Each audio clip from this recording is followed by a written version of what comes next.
Good morning, welcome to A Farrier's Life. In this series of videos, it's all about lower limb anatomy of the horse. As a farrier, someone that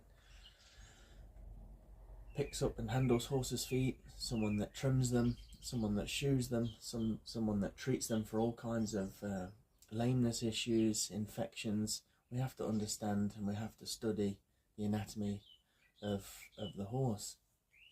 So a couple of days ago I got my hands on some cadavers. This is a cadaver, the lower limb of a deceased horse. They came frozen, so I had to wait for them to defrost, and then yesterday I processed them into, I cleaned them up, processed them into a form and wrapped them so that they're a little bit more pleasant to handle for the purposes of making these videos. So this video is all about that process. It's not, I don't talk through it, just watch it through. It's how I've cleaned these up and got them into the state that they're in now. And if you watch to the end of the video, I'll tell you what it is we're going to do with these moving forwards in the next few videos to come.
So we're all cleaned up, we're all organised, we're all prepped, and I've just sat here for the last half an hour making a list of all the sort of things that I would like to share, and it is quite a list, you know.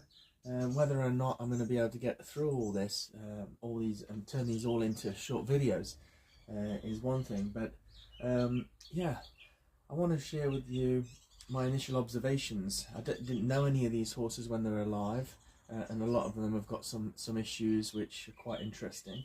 I want to take you through how to clean a horse's foot like a professional, you know, how to read the anatomy, what parts of the foot are what. I want to talk to you about hoof mapping, how as a farrier or a trimmer we balance the foot up and trim the foot into a more appropriate balance and remove all kinds of imbalances. I want to talk to you about the shoeing process itself, the trimming process itself, all kinds of things like that. So in this next series of videos, I'm going to go through these one by one. It's going to be a big day of making videos today. I'll probably end up making videos tomorrow. We got to get through these, and then eventually these are going to get turned into, they're going to get stripped down, dissected, so that we can turn them into sets of bones which we can make models that we can use for educational purposes further on into the future. So yeah, tune in for this series of videos if this kind of thing is interesting to you. I know it's a little bit grim for others, but that is the way it is. This one's curious. She's been happy for since these arrived. Hey, you want to sneak one off? You're not sneaking one off, no.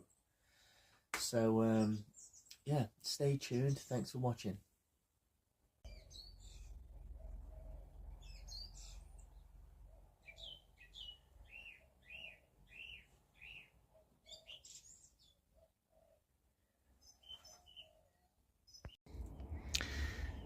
G'day, welcome to A Farrier's Life. So in this video, I just want to give my initial observations now that these cadavers are all cleaned up, a little bit more suitable for handling. I'm going to put some back in the freezer so we can extend their life and use them at a later date. But before I do that, I want to give you a good overview. I got 8 in total, and again, just to touch base on the video before, we study the horse's hoof because we need to trim it, we need to look after it, we need to shoe it. We ask horses to do all kinds of different jobs, and we get them living in all different types of environments outside of what you would consider sort of a natural environment, doing things that are unnatural for the horse to do. So we need to understand the anatomy so that we can keep those animals sound and healthy and help them out. If they do get injured or have a problem, we can maybe you know, sort that problem out. Prevention is the main thing. At the end of the day, prevention is the main thing. So there's so much we can do and so much we can learn and understand, which helps keep this structure as healthy as possible. So the saying "no hoof, no horse" is exactly true. If it can't walk and get around comfortably, then you have a lot of problems. So first thing I want to say is, I live here in New Zealand, and it is incredibly wet climate. New Zealand is a very coastal country. It's a very temperate country. We get a lot of rainfall, and even in the summertime, when we have extended periods of clear blue skies and sunshine, there is a morning dew which just saturates the grass. So it is very wet all the time, and you can tell from the tissue. My initial observations is, you know, the frogs aren't very hard. You've got flaky, chalky tissue. You know, you got big flaps of sort of rotten, decaying tissue on the frogs, like this. And you'll notice they smell quite fusty. And that's just because there's a lot of bacteria and thrush. And I've cleaned these up considerably, and they've been sat here for half a day, just aerating out and drying. But even when I'm out trimming and shoeing other people's horses, you know, when they're alive, you pick out the foot and it stinks. and you can scrape all this and it's like a powder, it just flakes off, and that's due to the fact that it is a wet climate here in New Zealand, and horses really have evolved in very either cold, dry environments, sort of tundra type environments where they move a hell of a lot, so all this overgrown tissue doesn't get a chance to get overgrown, it doesn't get soft and bend away. So we're going to cover a lot in all this series of videos, but these are them. And yeah, this, you can see some seriously overgrown bars here, a big flare on this side. These two are from the same horse, and you might be thinking, well, why is one white and why is one black? Well, this is a front foot, you can tell because it's got a more rounded shape, and this is a hind foot. You can see it's more arrow shaped, more pointy, it's wider here and narrower here to a more of a point, which is the conformation of a hind foot. And this one's just got no pigment in it, so it's a white foot and a black foot. And you know, horses can have one black foot and 3 white feet, or one black foot, you know, or one, they can have all variations, 2 white front feet, 1 white back feet, whatever. So these are 2 from the same horse, 1 front foot, 1 back foot. Again, these are the wrong way around. These 2 here, these are from a young horse. I can tell as a young horse because they've got lots of different growth patterns. The size of them, it's sort of probably a yearling.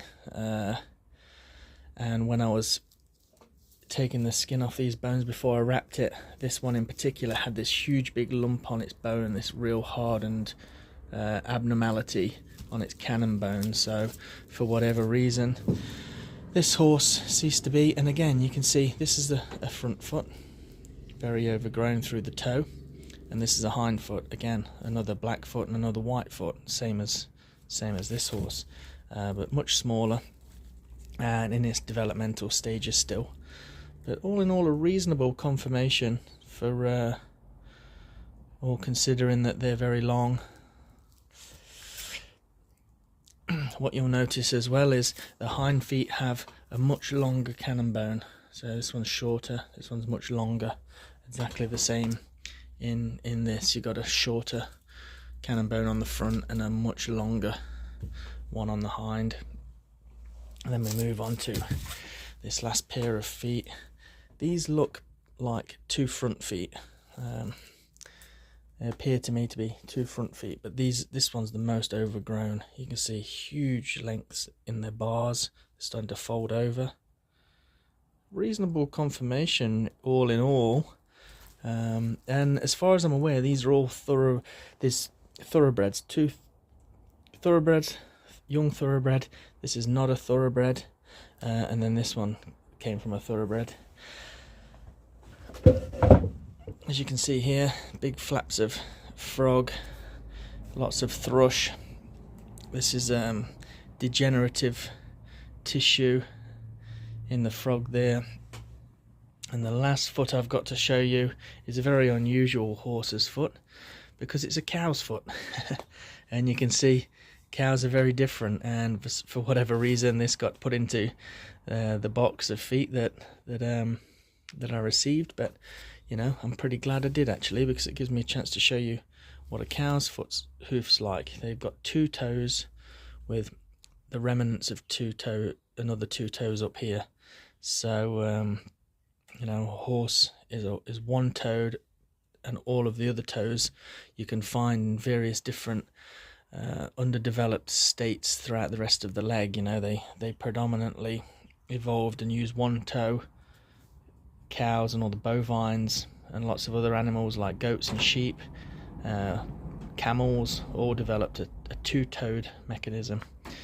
So very interesting. I'll just flip these over quickly and we'll have a look from the front. Here we are. You can see the 2 toes on the cow. This one very much more overgrown. It's pushing on this one and separating these 2 toes quite a bit. You can see how overgrown this is. You can see it grows nice and tight and then bows and bends away. It started to break and chip, and there's a crack just here forming. Well, it's already well under the way of forming. Another one here, crack in the toe. You got this side of the hoof wanting to go this way, this side of the hoof wanting to go that way.